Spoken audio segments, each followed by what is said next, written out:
तो एक बार फिर से स्वागत है आपका हमारे अपने इस YouTube चैनल पर, जिसमें आप सीख रहे हैं NCERT का मैथ, और जो कि भाई यूपी बोर्ड वाले बच्चों के लिए और CBSE बोर्ड वाले बच्चों के लिए काफ़ी उपयोगी है।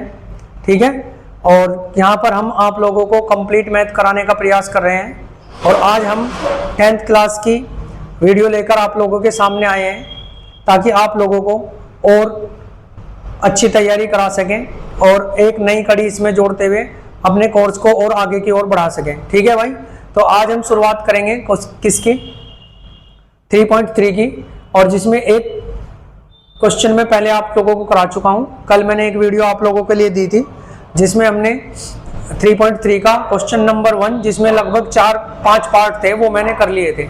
ठीक है, और उनको विलोपन विधि से मैंने कराया था, प्रतिस्थापन विधि से आप लोगों को करने को बोला था। ठीक है, तो आप देखते हैं अब आगे क्वेश्चन नंबर 2 पे आते हैं भाई। तो क्वेश्चन नंबर 2 हमारा है, निम्न समस्याओं में रेखीय समीकरणों के युग्म बनाइए। यानी सबसे पहले हमें रेखीय समीकरण भी खुद ही बनानी है, समस्या दी हुई है हमें ये नीचे, और उनके हल विलोपन विधि से ज्ञात करने हैं, जो कि हमने कल सीखा था भाई, है ना। तो यहाँ पे पहले अगर मैं हल करता हूँ तो समस्या को पढ़ते हैं हम। इसको क्या दी हुई है, यदि हम अंश में 1 जोड़ दें और हर में 1 घटा दें। ठीक है, इससे पहले भाई इस तरह का क्वेश्चन मैंने आप लोगों को कराया था। जैसे मैं बोल लूँ 3/5, ये है 3/5, तो ये जो ऊपर वाला होता है इसे बोलते हैं हम अंश, और नीचे वाले को बोलते हैं हर। ये इतना पता होना चाहिए आपको। ऊपर वाला ये भिन्न है एक, ये क्या है, एक भिन्न, और इस भिन्न में जो ऊपर वाली संख्या होती है उसे अंश बोलते हैं, नीचे वाले को बोलते हैं हर। ठीक है, तो इसने क्या बोला है, यदि अंश में 1 जोड़ दे और हर से 1 घटा दे, तो हमें भिन्न का तो पता नहीं, तो हम यहाँ बोल सकते हैं माना भिन्न x/y है। भिन्न कितनी मान ली हमने, x और y। ठीक है, तो प्रश्नानुसार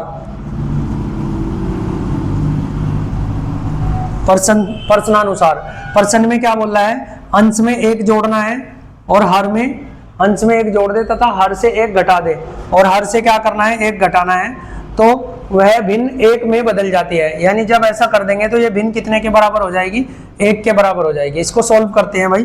तो ये पूरा का पूरा वहां गुना में जाएगा 1 के साथ, तो कैसे लिख के जाएंगे, x + 1 बराबर y - 1। ये पूरा का पूरा 1 के साथ गुना में गया तो ये आ जाएगा। अब इस y को इधर ले आओ तो x - y, और ये 1 उधर चला जाएगा, तो माइनस का 1 वहां पहले से है, 1 ये भी जाके माइनस हो जाएगा, तो x - y बराबर -2 बचेगा। ये हमें समीकरण 1 मिलती है यहाँ से। ठीक है भाई, यहाँ से हमें एक समीकरण 1 मिलती है। इसके बाद हम आगे पढ़ते हैं। उसने बोला यदि हर में 1 जोड़ दे तो वह भिन्न इतनी हो जाती है। देखो, इसने अंश का नाम नहीं लिया, इसने अंश का बिल्कुल भी नाम नहीं लिया, इसने केवल बोला है यदि हर में 1 जोड़ दे, तो हम हर में जोड़ते हैं। तब अब क्या करते हैं, x + y, भिन्न तो यही है, हर में 1 जोड़ दें तो वह भिन्न कितनी हो जाती है, 1/2। ठीक है भाई, तो इसकी गुणा वहां पे होगी और इसकी गुणा इसमें होगी, तो फिर मैं इसको लिख सकता हूं कि 2x, ये इसकी गुणा यहाँ पे हो जाएगी ना, तो ये हो जाएगा 2x, और ये पूरा का पूरा वहां चला गया भाई, y + 1।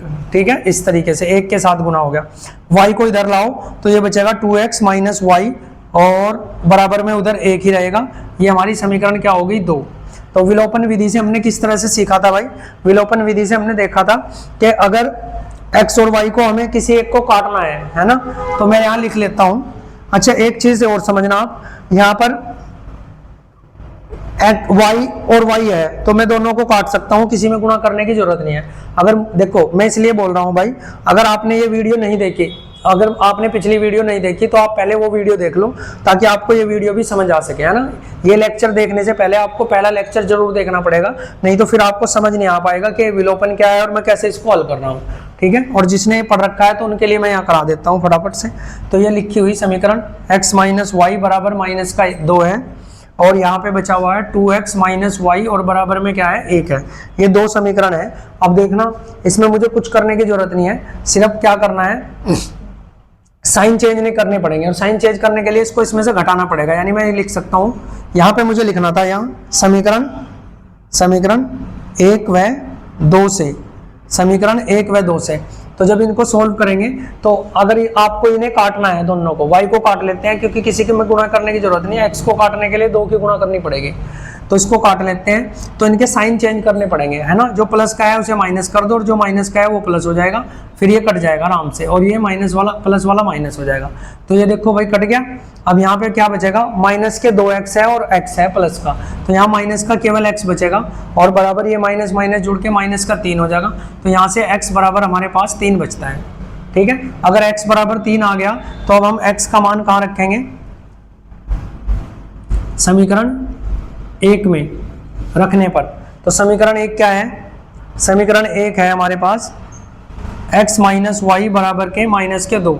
तो x का मान रख दो, कितना है 3, तो 3 रख दिया मैंने, माइनस वाई बराबर माइनस के 2। ये उधर जाके क्या हो जाएगा, उसमें जुड़ जाएगा, माइनस का हो जाएगा। तो माइनस वाई माइनस 2, ये भी माइनस 3 हो गया, तो माइनस माइनस जुड़ के माइनस के 5, तो माइनस वाई बराबर माइनस 5, ये कट जाएगा, तो y बराबर यहाँ से 5 आएगा। तो इसलिए हम कह सकते हैं भिन्न क्या निकली हमारी, जो भिन्न निकलेगी वो कितनी निकलेगी, x बटे वाई थी, है ना, और x का मान कितना है 3 और y का मान कितना है 5, ठीक है। तो इस तरीके से भाई हमने इस क्वेश्चन को कर लिया। और अगर आपने पिछली वीडियो को देखा होगा, पिछली क्लास को आपने अगर देखा होगा ध्यान से, तो फिर आप भी इस क्वेश्चन को आराम से कर पाएंगे। तो नेक्स्ट क्वेश्चन देखते हैं हम यहाँ से।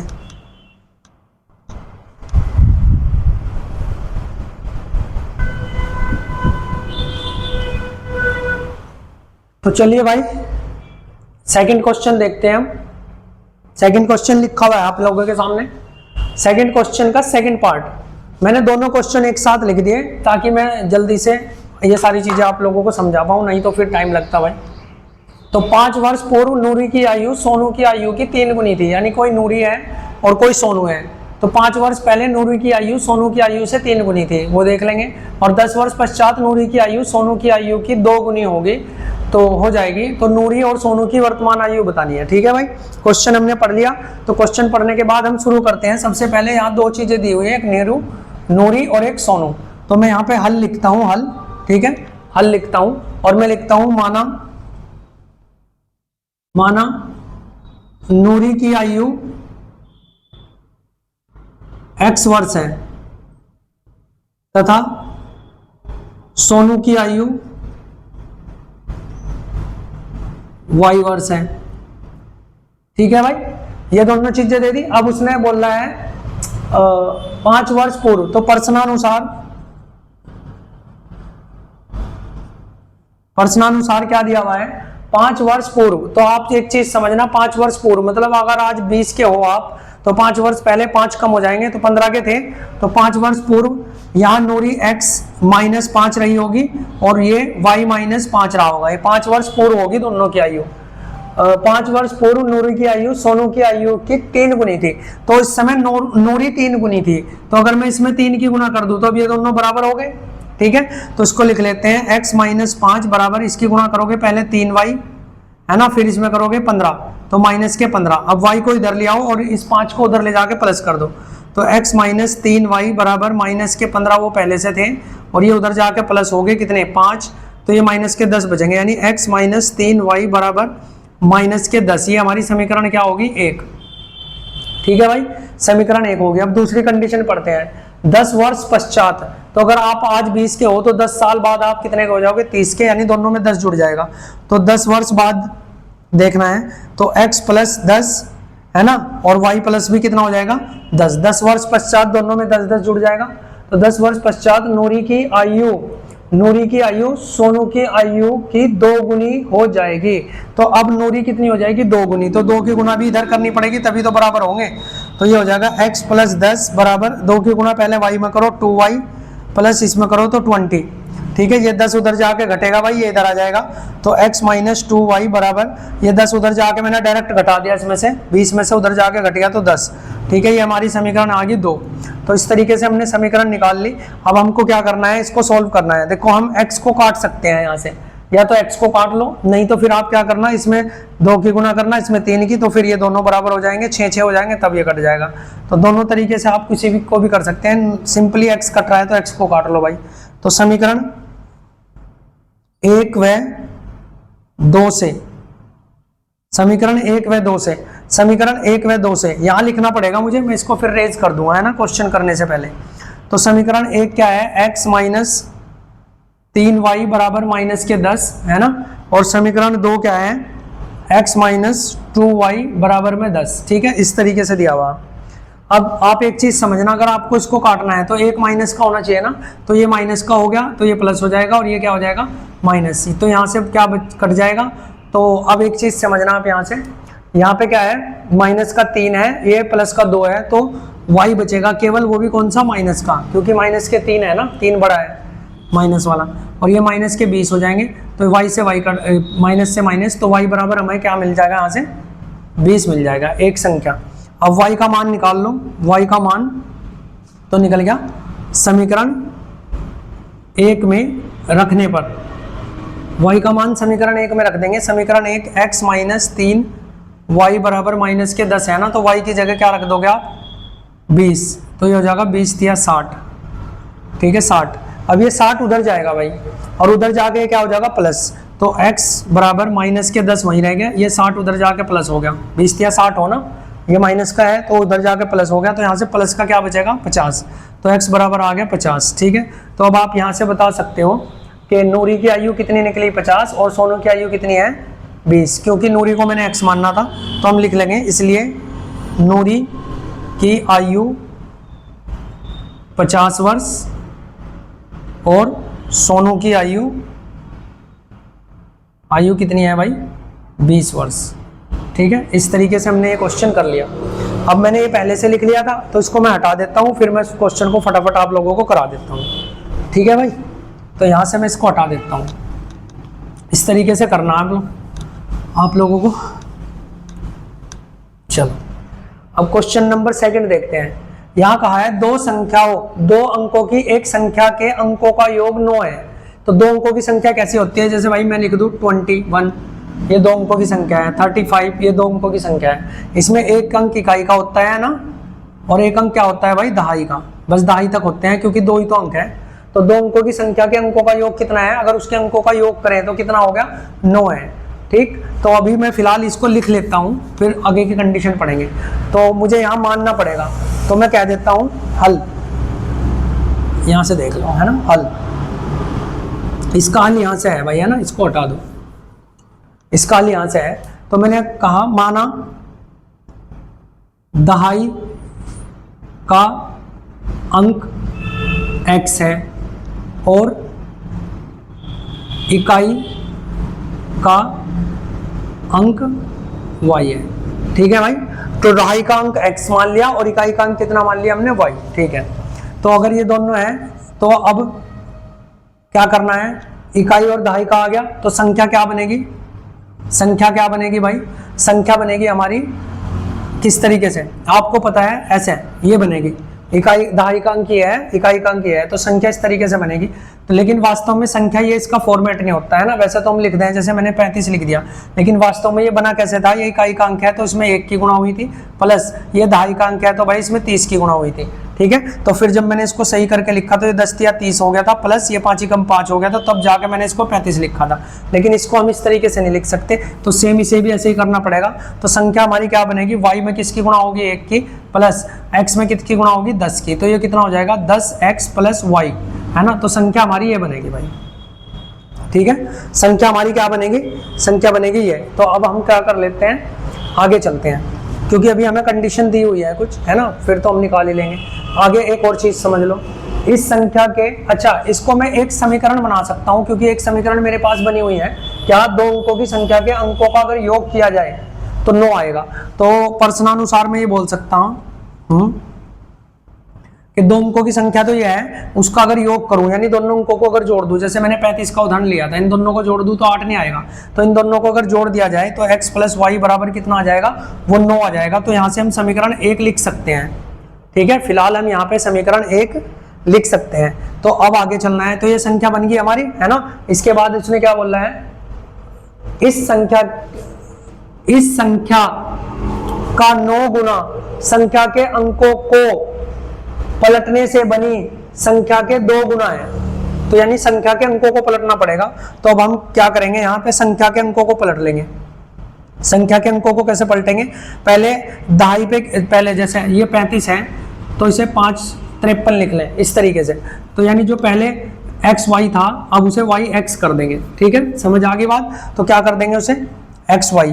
तो लेकिन सही मायने में इसको लिखना कैसे पड़ेगा, सॉरी पलट देंगे ना, पलट लेंगे इसे, तो वाई एक्स लिख लेंगे। तो एक्स को गुना करेंगे 1 से और वाई को गुना करेंगे किससे, 10 से, ठीक है। यानी हमारे पास जो संख्या मिलेगी वो 10 वाई प्लस एक्स मिलेगी, अब ये मिलेगी, ठीक है। अब यहां से देखो प्रश्नानुसार क्या बोल रखा है, पर्सन से, पर्सन में क्या बोल रहा है, इस संख्या का 9 गुना, कौन सी संख्या का, जो पहले वाली थी, तो इस संख्या का 9 गुना तो भाई ऐसा होगा, फिर इसका 9 गुना तो यह है ना, 9 गुना संख्या के अंकों को पलटने से बनी संख्या के 2 गुना है, तो संख्या के अंकों को पलटने से संख्या बनी है ये इसके 2 गुने के बराबर है, ऐसा बोल रहा हुआ, ठीक है। तो सोल्व कर लेते हैं, इसकी गुना इसमें करो भाई, ये कितना हो गया 90 एक्स प्लस 9 वाई बराबर, इसकी गुना इसमें करो तो ये हो गया 20 वाई प्लस 2 एक्स,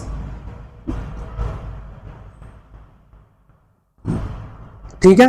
अब क्या करेंगे, इन दोनों को इधर लाएंगे, ठीक है। तो दोनों को इधर लिया जाओ, उधर कुछ भी नहीं बचेगा, तो यहां लिख सकता हूं मैं 90 एक्स में से इस एक्स को घटा लो 2x प्लस इस 9 वाई में से किसको घटा लो माइनस के 20 वाई, दोनों इधर आ गए ना, ये 20 भी इधर आ गया, ये भी इधर आ गया, तो उधर क्या बचा 0, ठीक है। अब क्या करना है, अब हमें क्या करना है भाई, इसके बाद हम इसको घटा लेते हैं, तो यहां से क्या बचेगा, ये 88x प्लस का, और यहां से बचेगा 11 माइनस का, क्योंकि 20 माइनस का है और 9 प्लस का है, तो 11 वाई बचेगा माइनस का बराबर 0, ठीक है। ये आ गया, इसको यहां लिखते हैं, अब इसे हटा दो।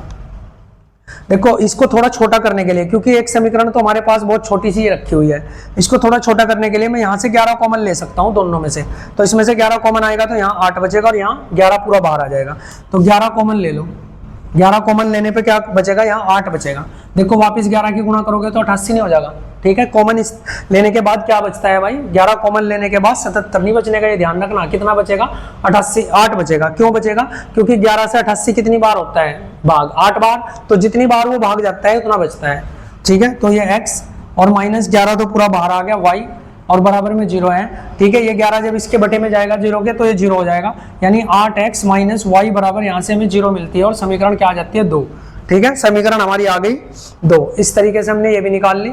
अब हम क्या करते हैं, समीकरण 1 व 2 से, समीकरण 1 व 2 से, समीकरण 1 में कुछ है ऐसा, अच्छा यहाँ y है और उसमें भी क्या है y है, तो कोई दिक्कत नहीं। ये देखो x प्लस वाई बराबर 9, ये समीकरण 1 है, और यहाँ क्या बच गई 8x माइनस वाई बराबर कितना 0, ये समीकरण कितनी है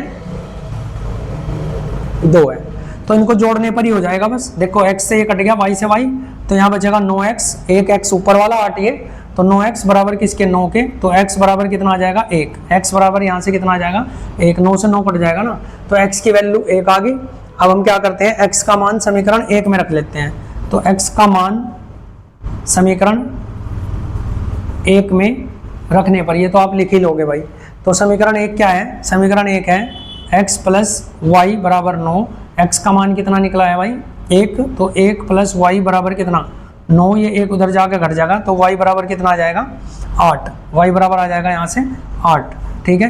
तो इसलिए संख्या क्या लिखेंगे, यहाँ लिख लो, अतः संख्या ज्ञात करनी ना, अतः संख्या बराबर 18, क्यों, क्योंकि x का मान 1 निकला है और y का मान कितना निकला है 9, और संख्या हमने क्या माननी थी, दहाई के अंक पे x मानना था और इकाई पे क्या मानना था ये, तो दहाई पे हमने रख दिया है 1 और इकाई पे रख दिया 8, दोनों का मान रख दिया। तो इस तरीके से भाई हमने ये क्वेश्चन कर लिया, ठीक है ना। ये क्वेश्चन अगर आपको समझ आ गया तो आप एक बार कमेंट में जरूर बताना भाई, नहीं आया तो फिर वो भी देखते हैं। तो नेक्स्ट क्वेश्चन देखेंगे।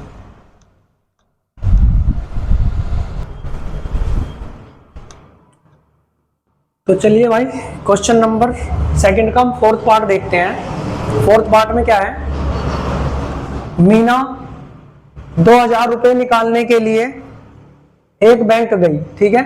उसने खजांची से रुपए 50 और 100 के नोट देने को कहा, ठीक है। उसने कहा कि 50 के और 100 के नोट चाहिए मुझे, तो मीना ने कुल 25 नोट प्राप्त किए, तो उसे इस प्रकार कुल 25 नोट मिले, ठीक है। ज्ञात कीजिए कि उसने रुपए 50 और 100 रुपए के कितने नोट प्राप्त किए, ठीक है। वो नोटों की संख्या बतानी है। तो सबसे पहला आप एक चीज बताना, क्योंकि हमें तो पता नहीं कि 50 के नोट कितने हैं और 100 के कितने हैं, तो मैं बोल रहा हूं यहां माना 50 रुपए के नोट कितने थे, x थे और x है ना, और 100 रुपए के नोट कितने हैं,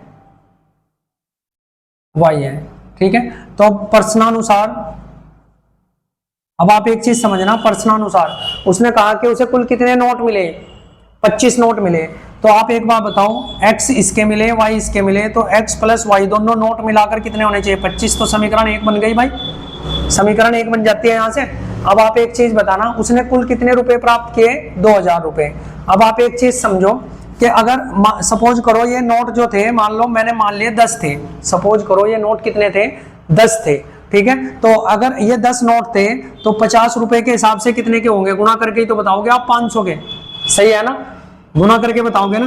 तो अब देखो दूसरा क्वेश्चन क्या है, नहीं मतलब दूसरी लाइन क्या है, इसने बोल रहा है कि उसने इसने कुल 2000 रुपए प्राप्त किए और जिनमें x 50 रुपए के नोट कितने हैं, x। तो इसका मतलब ये हुआ कि 50 रुपए का एक नोट और नोट कितने हैं, x, उनके गुणा कर दूं तो इतने रुपए हो जाएंगे, प्लस 100 रुपए का एक नोट और नोट कितने हैं y, तो इनकी गुणा कर दूं तो ये इतने, और ये सारे रुपए मिला के कितने हो जाने चाहिए भाई, ये हो जाने चाहिए 2000। ये सारे मिला के कितने हो जाने चाहिए, 2000। तो यहाँ से हमें दूसरी समीकरण प्राप्त करनी है।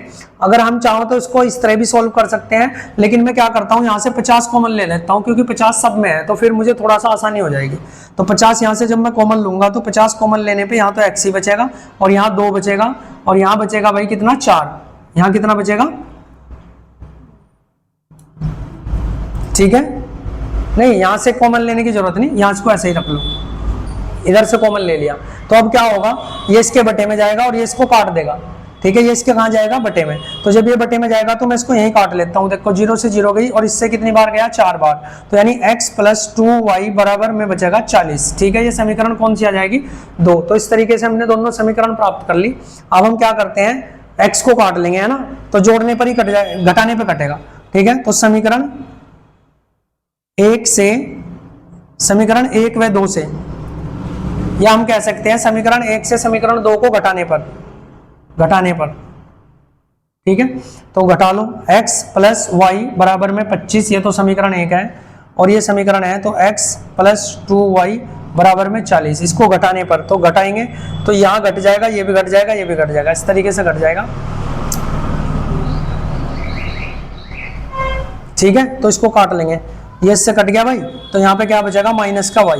यहाँ से क्या बचेगा, माइनस का y बचेगा हमारे पास। ठीक है, तो माइनस का y बचने के बाद अब क्या करेंगे हम, ये ठीक है, ये 25 था, ये 40 था। ठीक है, अब यहाँ पे बचेगा माइनस का कितना, 15, माइनस का 15। ठीक है ना, 40 में से 25 जाएगा ना, 40 माइनस का है तो माइनस का 15, y से ये 0 ये कट जाएगा, माइनस से माइनस, तो y बराबर यहाँ से हमारा 15 आ जाएगा।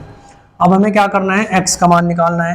तो y का मान कहाँ रखेंगे, y का मान समीकरण 1 में रखने पर। समीकरण 1 क्या है, x प्लस वाई बराबर 25 है। ठीक है, और y का मान कितना निकला है, 15।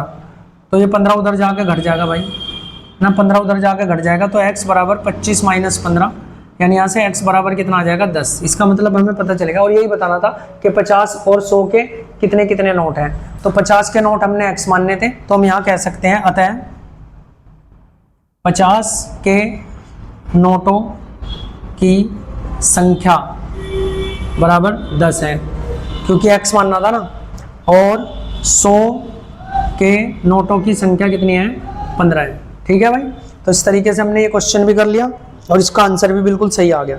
ठीक है, जो कि बुक में दिया हुआ है। अब मैंने क्वेश्चन पहले से लिखा हुआ है ताकि हम अपने समय को बचा सकें, है ना। क्वेश्चन लिखा हुआ नहीं, मैं इसको हटा देता हूँ और फिर मैं नेक्स्ट क्वेश्चन आपको कराता हूँ, जो कि इस प्रश्नावली का लास्ट क्वेश्चन है भाई, है ना। इसमें आपको एक चीज समझनी है, बस थोड़ा सा आपको कोऑपरेट करना पड़ेगा।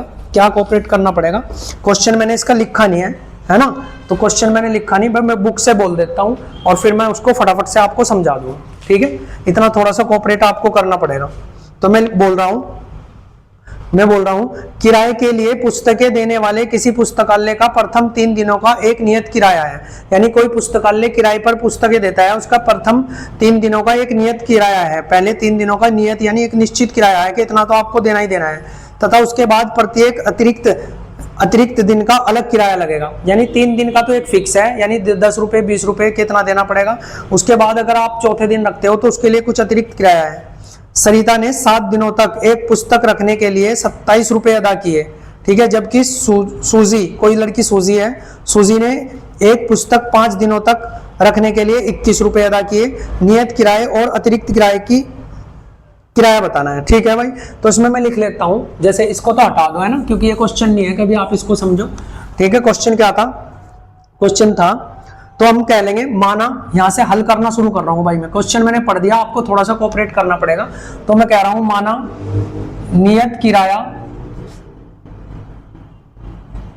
x रुपए है ना, नियत किराया कितना है भाई, x रुपए है, और उसके बाद क्या बोल रहा था, अतिरिक्त किराया। तो अतिरिक्त किराया मैं मान लेता हूं, तथा अतिरिक्त किराया y रुपए है, ठीक है। अतिरिक्त किराया कितना है, y रुपए है। लेकिन एक लड़की ने क्या करा, उसने क्या करा, 3 दिन तक किताब रखी, नहीं 3 दिनों का तो नियत किराया है ना, ठीक है। एक लड़की ने 7 दिनों तक किताब रखी थी, तो 7 का मतलब 3 दिन का तो उसने नियत किराया कितना है भाई, x, तो 3 दिन का तो ये 3x ये लगा होगा, फिर 4 दिन उसके और बच गए होंगे जिसके लिए उसने y एक्स्ट्रा दिए होंगे, तो 4y ये लगेगा, ठीक है। समझ पाए क्या है, 3 दिन का तो नियत किराया 3x लगेगा ही लगेगा। अब उसे प्रतिदिन मान लो 10 रुपए देने है ना, तो 4 दिन के 40 नहीं देगी क्या, ये गुणा करके 40 आ जाएगा, तो मैंने इसलिए इसको लिख दिया। और टोटल जबकि उसने दिए कितने, 27 रुपए, तो उसने दिए 27 रुपए, तो ये समीकरण 1 बन गई। अब दूसरी समीकरण से देखते हैं, यहाँ एक दूसरी समीकरण में क्या है, सरिता ने 7 दिन तक रखी थी ना, दूसरी है कोई सूजी है, उसने एक पुस्तक को 5 दिनों तक रखा। तो आप एक चीज बताना, 5 दिनों के लिए 3 दिन का तो उसने नियत दिया होगा और 2 दिन का एक्स्ट्रा दिया होगा, तो मैं इसे लिख सकता हूं कि 3 दिन का तो उसने एक्स्ट्रा दिया होगा, नियत दिया होगा, और 2 दिन का उसने एक्स्ट्रा दिया होगा, और उसने कितने पैसे रखे, उतने उसने कितने अदा करिए, 21 रुपए, तो उसने किए 21 रुपए, ठीक है। ये समीकरण सेकंड होगी, ठीक। अब हम इसको काट सकते हैं, देखो ये कट जाएगा, तो इसे घटाने पर कट जाएगा, तो समीकरण 1 से समीकरण 2 को घटाने पर लिख दिया मैंने, तो 3x प्लस 4y बराबर 27, समीकरण 1 लिख दी। अब समीकरण 2, 3x प्लस 2y बराबर में 21, इसको घटाने पर कटेगा भाई, तो ये सारे घट जाएंगे, ये कट जाएगा, तो यहाँ से बचेगा 2y, क्यों बचेगा, क्योंकि ऊपर प्लस का 2 है, 4 है, और माइनस का 2 है, तो ये 2y बराबर यहाँ बचेगा कितना कितना कितना 6 प्लस का, क्योंकि ये माइनस का है, कम वाला है ना, तो इससे कट जाएगा, तो यानी y बराबर आ जाएगा 3, ठीक है। y बराबर कितना आ जाएगा, 3, ये तो निकाल दिया हमने। अब y का मान कहाँ रखना है, y का मान समीकरण 1 में रखने पर, समीकरण 1 में, समीकरण 1 क्या है भाई, 3x प्लस 4, y का मान देखो 3 रख दूं डायरेक्ट यहाँ पे, तो 3 बराबर 27, ये कितना हो गया 12, ये उधर जाके घट जाएगा, तो 3x बराबर 27 में से 12 जाएगा, तो यहाँ से कितना बचेगा 5, यानी 15 बचेगा, तो 3x बराबर 15 यानी x बराबर 5, तो x बराबर कितना आ जाएगा 5। तो इतना पता चल गया हमें कि जो किराया था, तो हम यहाँ लिख सकते हैं कि नियत किराया 5 रुपए है और अतिरिक्त किराया कितना है भाई, 3 रुपए है। अतिरिक्त किराया कितना है, 3 रुपए है। लेकिन उसने एक चीज बोल ली थी, उसने ये बोल रहा था कि 3 दिन का है वो किराया, तो हमने x की वैल्यू निकाल ली कितनी, 5, तो 3 दिन का कितना निकलेगा, 3 गुणा 5 यानी 15 रुपए, ठीक है। तो 15 रुपए नियत किराया लगेगा और अतिरिक्त किराया कितना लगेगा, 3, तो हमारा आंसर 15 और 3 आएगा, ठीक है। आप अपनी बुक में देख लेना भाई। तो इस तरीके से हमने प्रश्नावली समाप्त कर ली है, और आप लोगों का बहुत बहुत धन्यवाद कि आपने पूरी क्लास को बहुत ध्यान से देखा है ना। अगर आप सारी वीडियोस को, सारी क्लासेस को बहुत ध्यान से देखते हैं, तो हम आपसे जैसा कि वादा कर चुके हैं कि हम आपको एक कंप्लीट मैथ यहाँ पे कराने वाले हैं। और 10वीं क्लास के लिए, है ना, कक्षा 10 की क्लास थी हमारी, तो कक्षा 10 की क्लास के लिए किसी को भी कहीं भी जाने की ज़रूरत नहीं है, हमारे इस प्लेटफॉर्म से आप पूरी तैयारी कर सकते हैं, ठीक है। और हम हमेशा आप लोगों के साथ हैं, बस आप लोग चैनल से जुड़े रहें और वीडियोस को ज़्यादा से ज़्यादा फैलाते रहें, है ना, अपने दोस्तों तक शेयर करते रहें, ताकि सभी लोग ज़्यादा से ज़्यादा फ़ायदा उठा सकें और चैनल की भी ग्रोथ हो सके। तो थैंक यू फॉर वॉचिंग, मिलते हैं नेक्स्ट वीडियो में, तब तक के लिए धन्यवाद।